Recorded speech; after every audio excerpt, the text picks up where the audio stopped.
'Cause one tiny bullet goes straight through your soul. I remind myself daily with all this time.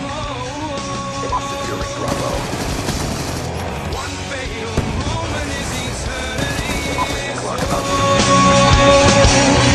I remind myself daily with all the time. Nothing kills conscience like this. Imagine for a moment that somewhere in the middle of Texas there was a large foreign military base, say Chinese or Russian.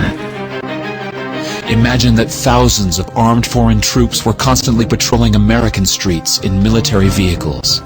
Imagine they were here under the auspices of keeping us safe, or promoting democracy, or protecting their strategic interests. Imagine that they operated outside of U.S. law and that the Constitution did not apply to them. Imagine that every now and then they made mistakes or acted on bad information and accidentally killed or terrorized innocent Americans, including women and children, most of the time with little or no repercussions or consequences. Imagine that they set up checkpoints on our soil and routinely searched and ransacked entire neighborhoods of homes. Imagine if Americans were fearful of these foreign troops and overwhelmingly thought America would be better off without their presence. Imagine if some Americans were so angry about them being in Texas that they actually joined together to fight them off in defense of our soil and sovereignty because leadership in government refused or were unable to do so. Imagine that those Americans were labeled terrorists or insurgents for their defensive actions and routinely killed or captured or tortured by the foreign troops on our land. Imagine that the occupiers' attitude was that if they just killed enough Americans, the resistance would stop. But instead, for every American killed, 10 more would take up arms against them, resulting in perpetual bloodshed. Imagine if most of the citizens of the foreign land also wanted these troops to return home. Imagine if they elected a leader who promised to bring them home and put an end to this horror.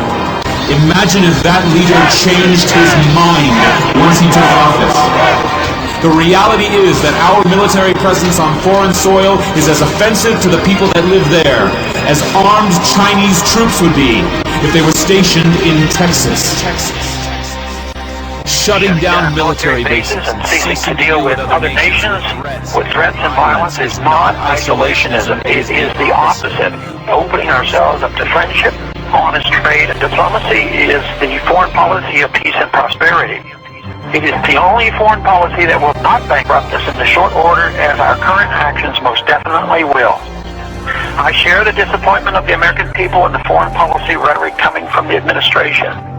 The sad thing is, our foreign policy will change eventually, as Rome's did, when all budgetary and monetary tricks to fund it are exhausted.